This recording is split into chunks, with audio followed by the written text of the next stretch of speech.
Good morning, happy Monday, and welcome to Good Morning Success with Dawn Nicole and Mario. Oh my gosh, honey, it is a Monday. Does it feel like it's a Monday so far? And what does a Monday feel like? It feels just like that. Like that quiet, yeah. So you guys, welcome. We are giving you some time to come on in and join us here at Good Morning Success. It is a show that is daily inspiration for the driven. And honey, when you think of the driven, who do you think about? What comes to mind?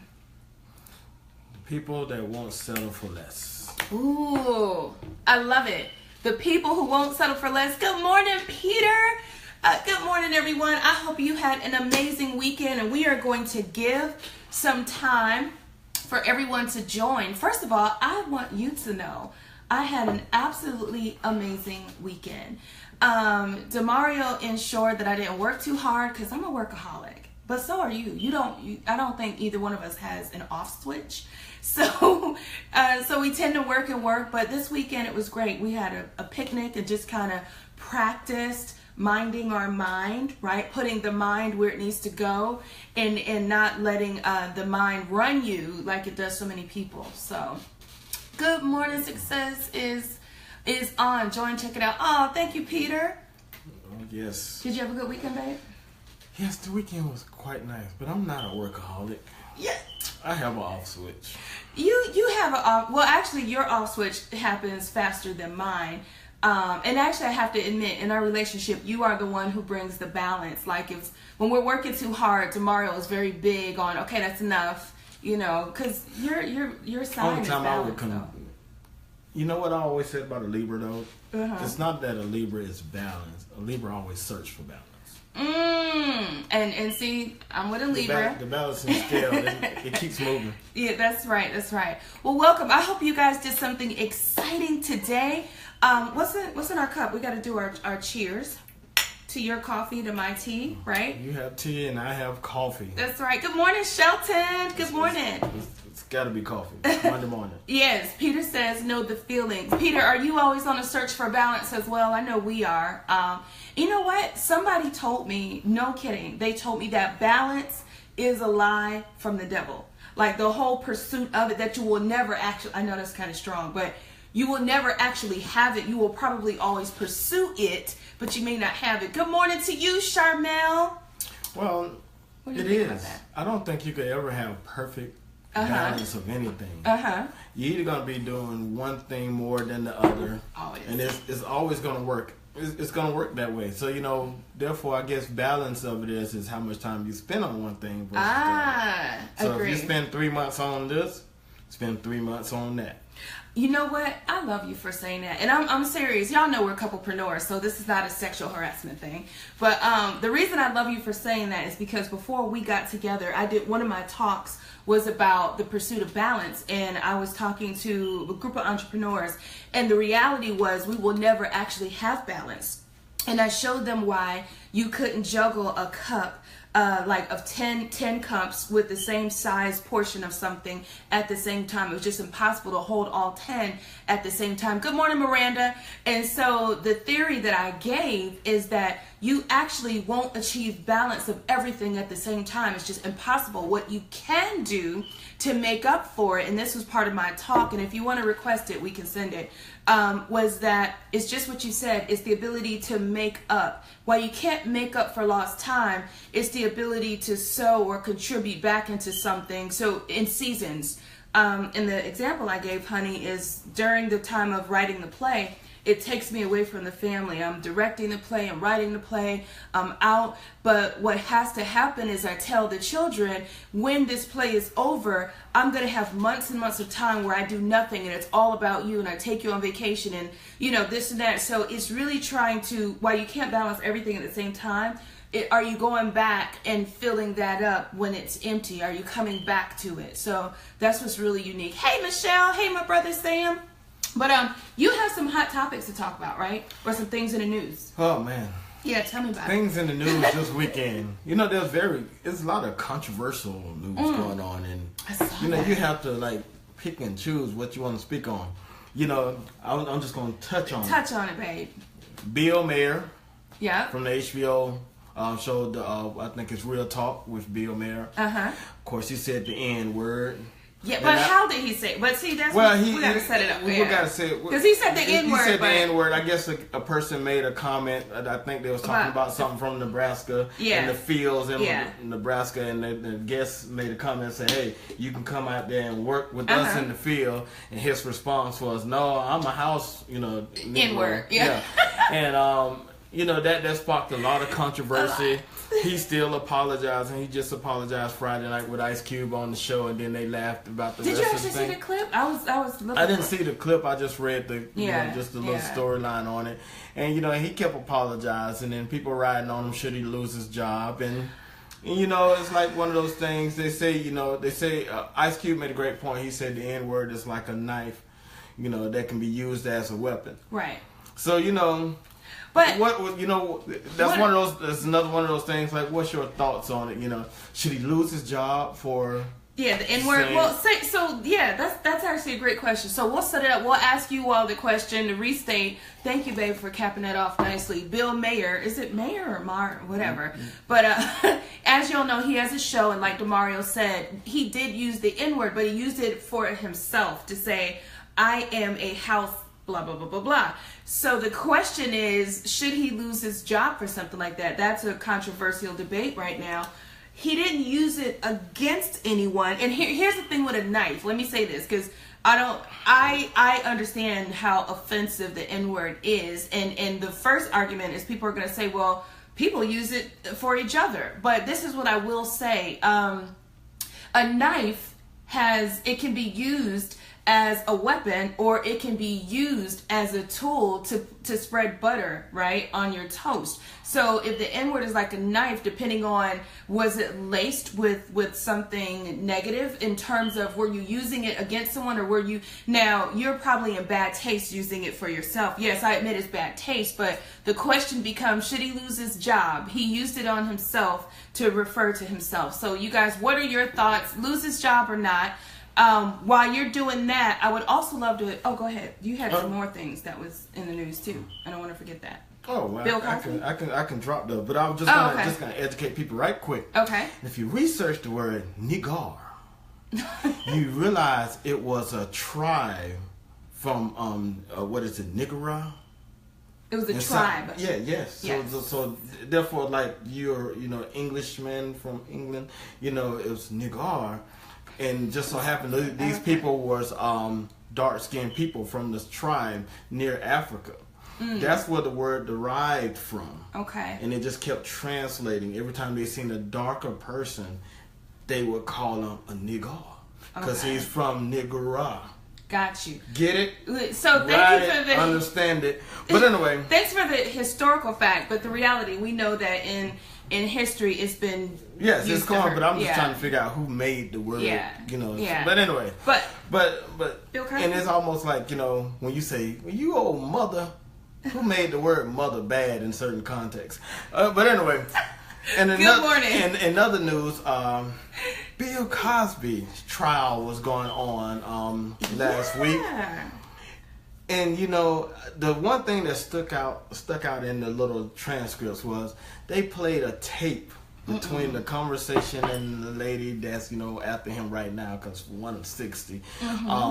That's after him. They played a tape from 2005 about a conversation. Wow. Between her and Bill Cosby. And what happened? Well, see, more so beyond what happened, who holds on to a tape from 2005 like a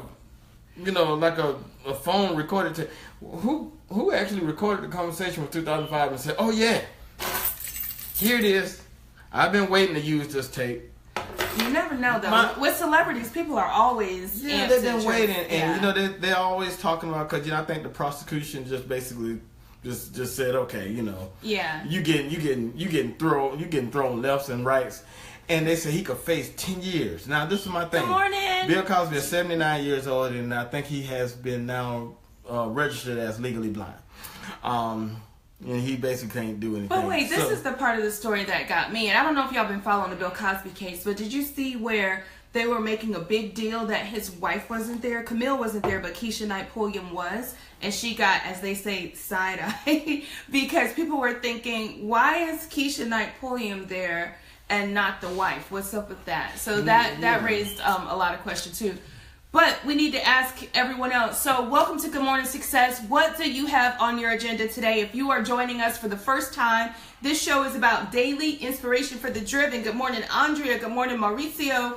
What do you all have on your agenda today? This is where we politic, we talk strategy about the goings on of your day. And while we do that, we throw in some entertainment, some breaking news, and also a theme. So today's theme, honey, is the evolution of growth, listening to your marketplace. I cannot wait to talk about that one. But any more breaking news? You got more, babe? Well, Donald Trump is in the news. Oh, but where's the big shocker? Yes, Donald Trump's in the news, and they're about to really start investigating this Russia. The whole ballot. The Russia, but just stay tuned because this Russia thing and Donald Trump being in the news probably is going to be going on for the next 4 years. It's never going to come to a conclusion, but it's very entertaining. He's been in the news since he joined. It's very entertaining. I said the most entertaining president that we have had, and I'm not knocking Donald Trump because I love entertainment. So I thought you were going to go there and say you love Donald. No, I was just going to say I love entertainment. Hey, I have never been so much involved in politics in my life. I'm there with it now. Like, what did he tweet? Yes. But anyway. Good morning. Well, first of all, welcome to Good Morning Success. We want to thank everyone over the weekend. We had an influx of people go and find out their secret sauce, and we are so grateful. Your secret sauce has everything to do with your success factors in business and in life. So go to www.whatsyoursecretsauce.com. You can take it for free right now, but you want to take advantage of that in the month of June because we will be changing the format. So thank you to those who used this weekend to find out your secret sauce. Like Andrea is an emerald sauce. And Kat, I think I saw Kat join. Kat is a cocktail sauce. Shelton was on here. Shelton is an aioli sauce. Myself and Demario is a soy sauce. I'm an unagi sauce. You can only be one of 5 sauces. Go find out yours today. It is directly tied to your success factor. If you want to open more doors, create raving fans, and get paid what you are worth in your business or your career, you need to know your secret sauce, and we help you discover it. All right, that's whatsyoursecretsauce.com. Andrea says most definitely. Awesome. Andrea, what do you have on your agenda today? I know Mondays are normally payroll days for you, if I remember. So ooh, that can be the word for the day. What? Payroll. Payroll. Payroll. Payroll. You can download it as a ringtone at whatsyoursecretsauce.com. Andrea, your whole office can actually get that payroll soundtrack. Payroll. Payroll that just sounds nice. So what's on our agenda today? We have some pretty important meetings. There's some face-to-face meetings we have. I'm actually booked with meetings on my side. I know you've got some exciting stuff, some behind-the-scenes stuff happening, right? The DI clearance stuff. Yes, you know, we are coming up on week 2 of the DI clearance stuff, working with a client, and it's been deep, man. It's been deep. Those of you that are very technology savvy, especially in today's climate of social media and infusion sauce and connecting the dots, you will love this week. I have a question for everybody on here. So question for the entrepreneurs or business owners on here. Do you agree with putting your prices on your website or do you not agree? We know what we do, but I thought it was a really compelling question. What do you do? Are your prices listed on your website? If so, why? If not, why not? Just curious, no judgment. And I know, go ahead. No, I'm just gonna say I think when it comes to prices on a website, it's got to be relevant to your business. Some people you have to put price on your website. If you sell mugs and you don't have a price, I'm probably not buying your mug. Right. But I think when you have intangible services like soft services, meaning you provide some level of consulting or fulfillment, and the nature of the job can change, it becomes very, very tricky because once you put that price on your website, what you don't know, right, is if you've undercut yourself or overcut yourself. And somebody who would have been willing to pay $45,000 for a particular service, once you put it's only $10,000, well, right? So I'm curious what you all do. What are you gonna say, babe? And also with that word you taught me, sometimes you have clients that might scope creep. Oh yeah, yes. Scope creep, yeah. Scope creeping. Yes. You creepy scope people. No, do y'all know what that is? Scope creeping. So therefore, if you box yourself in at a price and your client scope creep, what do you do? Yeah, and well, why don't we let them know what that is? Because some people may or may not be familiar with that terminology. If you are accustomed to the project world, where you do project work, which is the background that I came from in corporate, scope creep is when you started out this big, you were going to be doing this much work for a client, and you agreed on it, and you guys said, great, this is the scope of this project.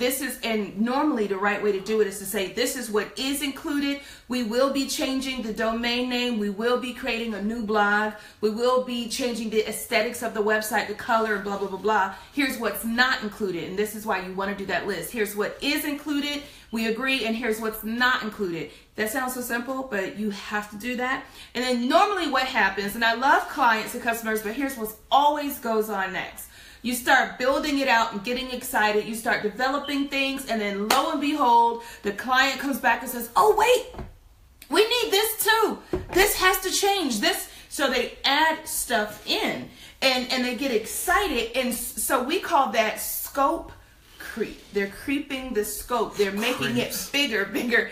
And so what happens with scope creep is you have to be careful too on your side as the service provider or the project manager, because you don't want to appear like you're nickel and diming everything. They're excited. They're in the momentum of the project, and they're starting to see, and sometimes you can't see until you're in it, right?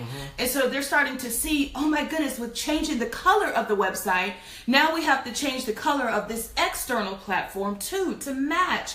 And so, and we need training. Oh my goodness, we didn't think training was going to be a part, but with a new system, we need to build in training to train our staff. So all of that is considered scope creep. A good project manager or analyst would have been able to connect those dots early. So that one thing that's really important, because you're a soy, you could have did it.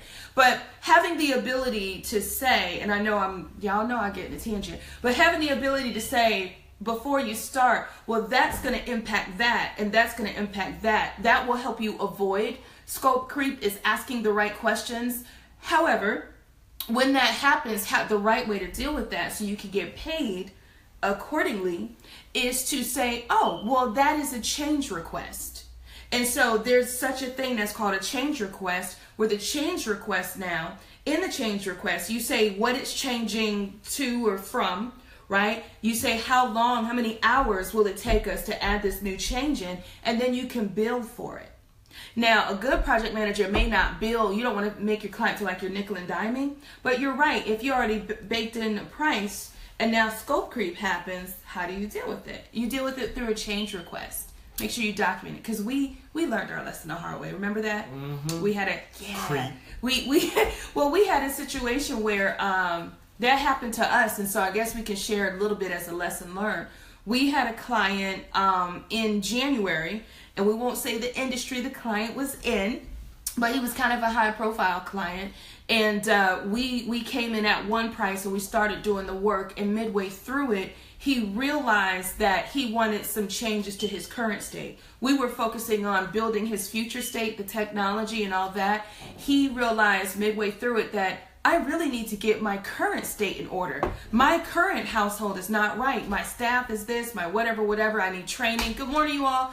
And so we had a conversation, and I said, man, this is really going to take us a lot longer to turn around this deliverable, because he changed the scope, right? Everybody follows. So Demario and I, as a team, had an internal conversation, and here's where we made a mistake, and this is why we're sharing it with you. We determined, instead of going back to the client to have a conversation that says, with you adding in your current state component, that means more time. That means we're not going to deliver our part on time, or we're not going to deliver it in its full completion, because we need to analyze your current state in order to do blah, blah, blah, blah. And more money. Yeah, and more money. So we looked at it and we said, well, instead of nickel and diming him, let's just go ahead and use the time that we have left to start analyzing the current state and the future state. Well, at the end of that, some of his feedback was, I felt like you guys worked within this time parameter and you probably needed more time when I added that in, but you didn't ask for more time. And we said, yes, you're absolutely right. We knew that more time came with the price, and we didn't want to feel like we were nickel and diming and charging you more than we originally asked for. And his response was, in the future, let me decide that. I would have been happy paying more. And we just thought, oh my God. And so it's really hard in business because you think you're doing a favor to your client, but sometimes you just really need to do what's right. You need to do what's right. If you know you're going to produce quality work like we do, and you're going to be there, right, then have the conversation. When the scope changes, let them know this is more time, this is more effort, and thus more money. And here's what that additional cost looks like. Well, and we'll try to knock out all of those things in the beginning conversation. So well, we did. Remember, I know we did on that, but we didn't document. We're going to do a much better job. Because I do not want you to be a scope creeper. Go ahead. I didn't get it out of my mouth. I see. Right. Don't be a scope creeper. Don't creep on your scopes. Well, it's not them. It's your clients will creep on your scope in no time. I wasn't talking about them. I was just in the collective. Yeah. But how to get around that? Remember, when you are doing a job, make sure you define what's in scope and what's out of scope. Define that early on. So create a list of, this is what we're not doing. This is what we are doing. That way you have a record. So when scope increases, you can go back and reference and say, oh, so is this a change now? You're changing this? So. Oh, and I just want to add one thing. Yeah. Another thing that is a scope creeper. A scope creeper is also the person that has now invested in your service, but now feels like you're on call 24/7 too. Oh, so you guys, we're on several things today. Yeah, but I just wanted to address that because that's also. But say that again, honey. Say that again. So right, Peter. But can I restate what you just said? How many times has this happened, business owners, entrepreneurs, and working professionals? You do such an amazing job. You have been paid by a client, and now the client thinks that 24 hours you are on call all the time? Yes, they call you with everything, even after the job that you was paid for is complete. Well, that's because of the report you build. They feel like, okay, hey. So that's two different. So I'm gonna say that it's two different things. One is you must define on any service you provide something that's called the definition of done. The definition, hey Pharaoh, look, Pharaoh finally joined us in the morning. Hey, good morning, welcome. Definition of done. Business owners, this is so important when you provide a service. You must establish the definition of done up front. What do I mean by that? That means when you first receive payment and you are negotiating the offer, the proposal, and the scope of work or the scope of services, you must put a statement in there that says the definition of done for my services would be when I turn in our case, a strategic growth plan, right? Meeting number 5. After meeting number 5, I'll turn in a growth plan or your approval on the website or whatever it is. You have to put in writing. I'm telling you, this is crazy, but you have to do it. You have to put in writing what is done. When are we done? Right? And what does done mean? So what I mean by that, because it sounds very like elementary, but it's not. This is why people still call you after you've performed a job expecting something and you're like, I'm done. But did you give a definition of done so that both parties understand what is done, what considers done? So for example, what we started doing, I think in February, is in our contracts, in our negotiation, we started to say, we are considered done when this is delivered to you and acknowledged, at which time you have 48 hours to ask any questions about this strategic growth plan, right? So we also said, this document means we're done, but even after we're done, you have a 48 or 72 hour time frame to reach out with any, resulting questions. At that point, any additional questions will be considered consulting fee and services, right? So that sounds probably really thick, But you have to be that clear in business, because if not, you will think you're done and people will still have an expectation of services. So the other thing you said, babe, I thought was really key is people calling you round the clock or whenever. For the most part, for me, if I'm actively working with clients and our Grow Getters on different things, I tend not to mind the different calls, because if I can't answer it, I just won't answer it. But what's important is you have to also communicate to people up front how you want to be communicated with. Here are the best days. And here's another thing. Maybe I don't work through Facebook, meaning don't send me documents through Facebook, because I don't use Facebook as a primary platform. The best way to ensure I received your information is email, right? Or a secure landing page that we use, like a SharePoint, a working space. So it's very important that you communicate to your clients how you want to be communicated with. Yeah. So, or text messages. But, well, yes. Don't send documents through text. Oh my God, we can text questions, but I've had clients send me like documents, like attachments, and I'm like, no, send that through email, because text is not a viable form. Text, it can get inbox, lost. social media is not a place to share your documents and anything like that. But I tell you what, and I'm glad you said how sweet you are with the calls. Because my ringtone used to be T.I.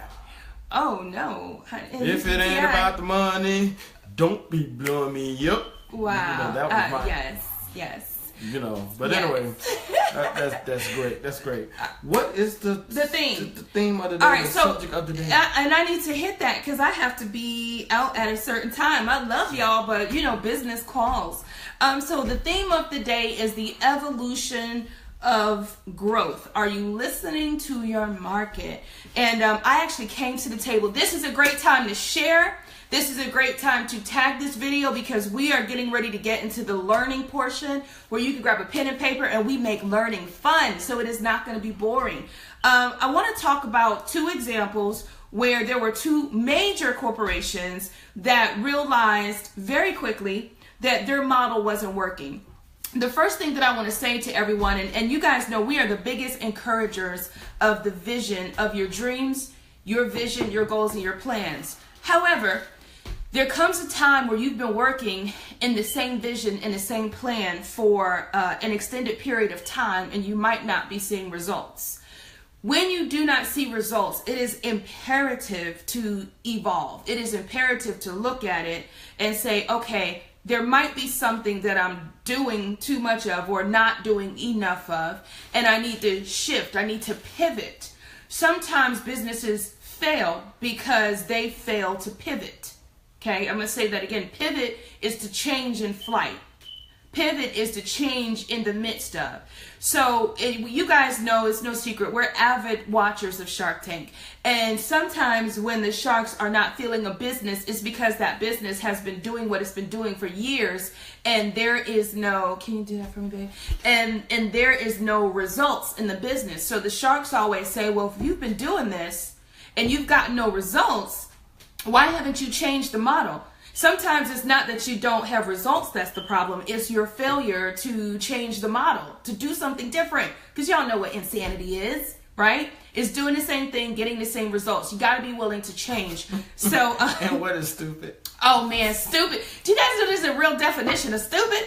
Stupid is when you've been presented with factual data to back up something and you still choose to believe the lie. That's so deep to me. Again, go look it up. Stupid is when I bet several people just tuned in and was like, who's she calling stupid? Listen, I'm not calling you guys. I'm saying stupid is when you are presented with the facts, irrefutable facts, and you still choose to believe the lie. All right, so, but I thought that was so crazy. I'm so much going to use the word stupid so much. But so I want to talk about the evolution of growth. Please share this. Please tag someone who has a business. So why is growth important as an entrepreneur, a small business owner, or any business? Because in order to grow, right, you need evidence of results that are working. Is this working? How do you even know when you've grown? Because you look at the analytics, the reporting, or the data, and you can see a vast difference between yesterday and today. And that vast difference is an increase, okay?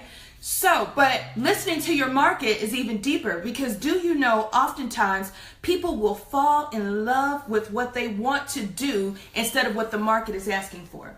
This is really, really deep. Listen to me very well. In your business, all of us showed up with a vision and a dream. Sometimes we wholeheartedly hold on to that vision and dream, although the market is not responsive to it that way. But the market has said, if you change this, if you add this, I would love to come.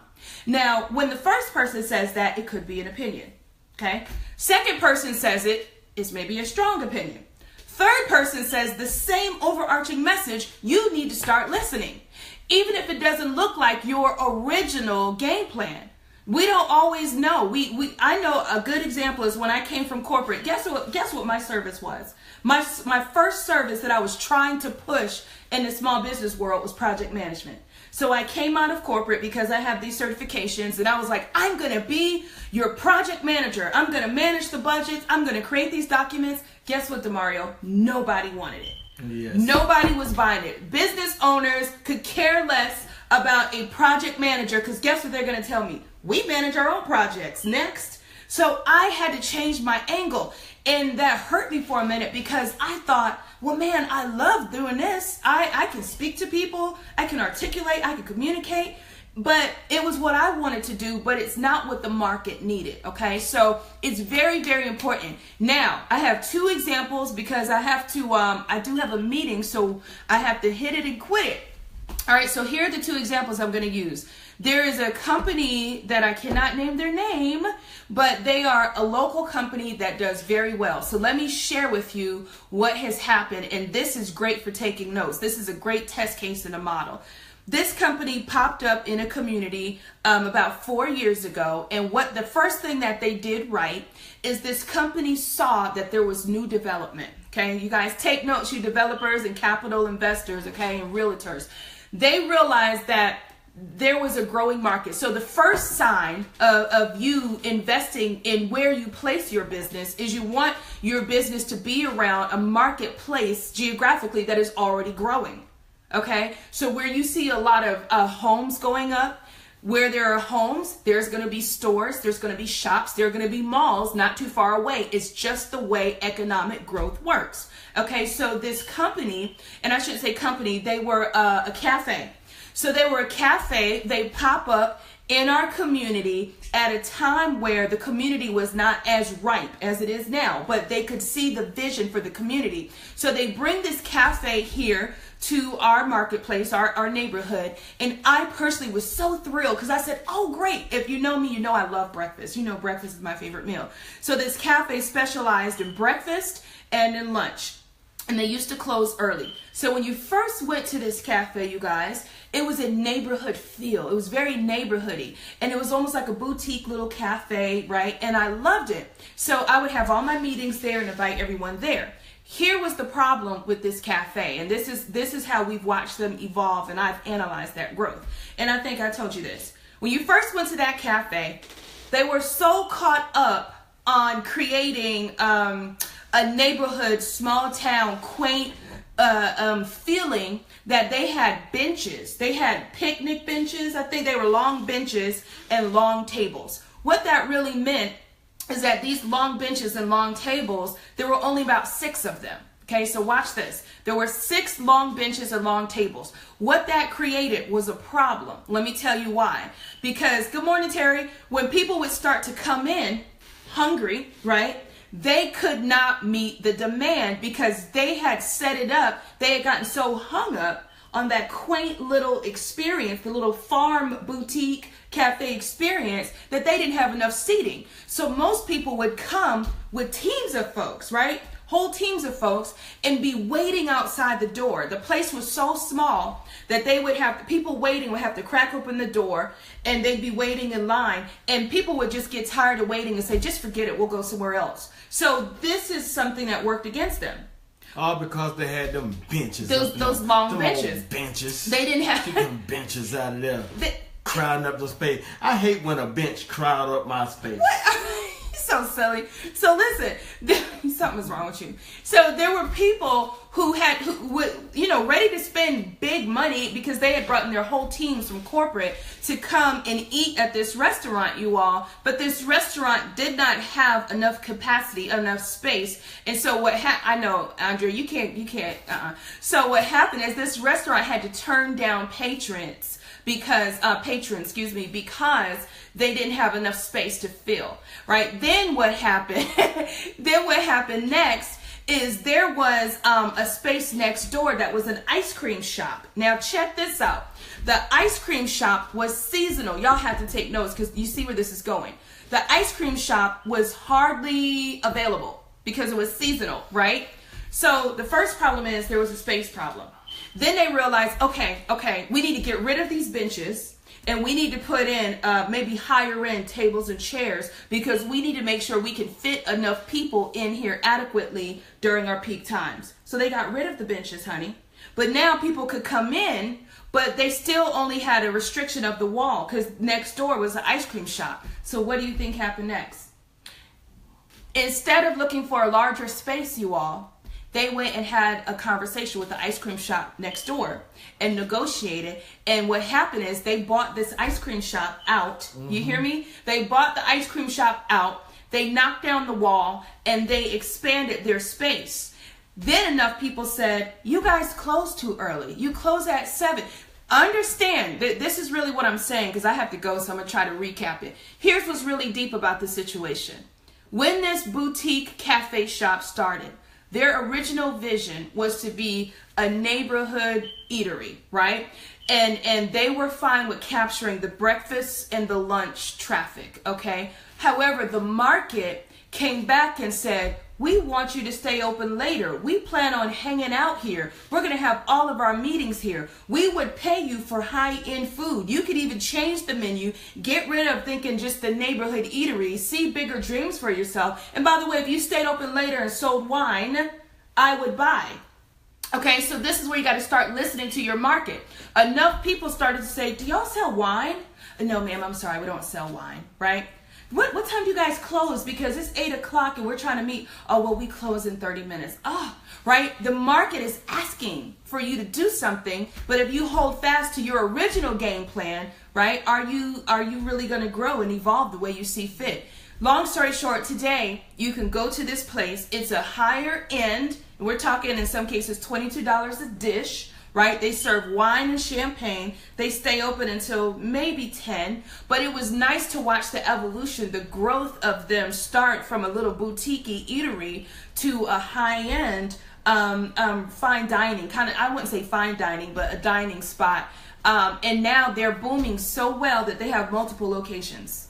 So would you say that since they got them benches out of their life, that their business grew? Honey, what are you trying to... Didn't it start with the benches? They had too many benches in their business. And once they got the benches out, they could see that they had a viable business and had more space to increase their revenue. Right. It all started with removing benches out of your life. So the deeper meaning is stop playing around and wasting time with a bunch of benches. Oh my gosh. I can't...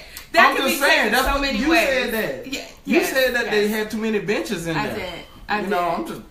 Y'all heard it. I'm just repeating what she said. They did. Had all them little benches. You said they had 6 benches in their business. Yes. Shaker. Where's the shaker? Look, Andrea knows. Okay. Let me get the shaker. Hold on, y'all. That's right, Peter. Those benches will hurt your business. Benches.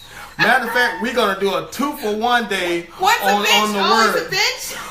Benches! Okay. Benches! Yeah, that's the new word for the day. That's what y'all took away from the story. Yeah, well, we felt your story. The story was, I seen a crowded space with a bunch of benches up in there, taking up space, taking up time, stopping your money, stopping your growth. Sometimes you just got to remove the benches and grow. But occupying your space, right? Because the people couldn't come in because the benches were big. The benches. And oblique. You got big benches in your business. Boy, get rid of those benches. You know what? Something's wrong. I'm just saying. All of y'all are out of control. But you said that. I love that point, dear. That was so beautiful. I was touched. Terry said sell that for 99 cents. I'm telling you, I was touched by you really. The moral of the story was, did y'all feel this? The moral of the story was, sometimes when you start off with your business, you got to look around. Are you crowding your business with benches? Oh, that's exactly. Because you said that's how they started off. They did, with benches. Yeah. And they have big dreams for them big benches. Yeah. Sometimes you can't have dreams with benches around you. You know what? I can't. You can't. You got to get rid of. You got to get smaller, quaint. Yeah. You got to knock down those walls. Right. So you have to knock down the walls to get a bigger outlook, and you had to get rid of the benches, and now you can make money. You can scale because once you knock down those walls was limitations. Limitations, and then once you get rid of the benches, now your business can grow. I love that, dude. That was beautiful. I love that. Thank you. You guys, if you got something out of this, show us some love, get us some likes, give us some likes, and definitely share this with someone. Terry, I got you. Sometimes you got to cut those benches off. Cut them in half. They come a dime a dozen. Oh, y'all are playing. Y'all are out of control. But you yes, guys so, know. But it's so that was today. That was today's thing. We love you guys so much. We love what we do. We love sharing information. And also, we're not beyond the learning. We always share on this show lessons learned, right? So we shared one of those lessons learned that we had this year. We still got some benches in our business. We're removing them, though. I have an axe saw. So, but listen, it's all love. You guys have a wonderful day, babe. Did you have anything in closing? Stay on the grow. Yeah, always. Until next time, definitely stay on the grow with Dawn Nicole and Demario. All right, peace.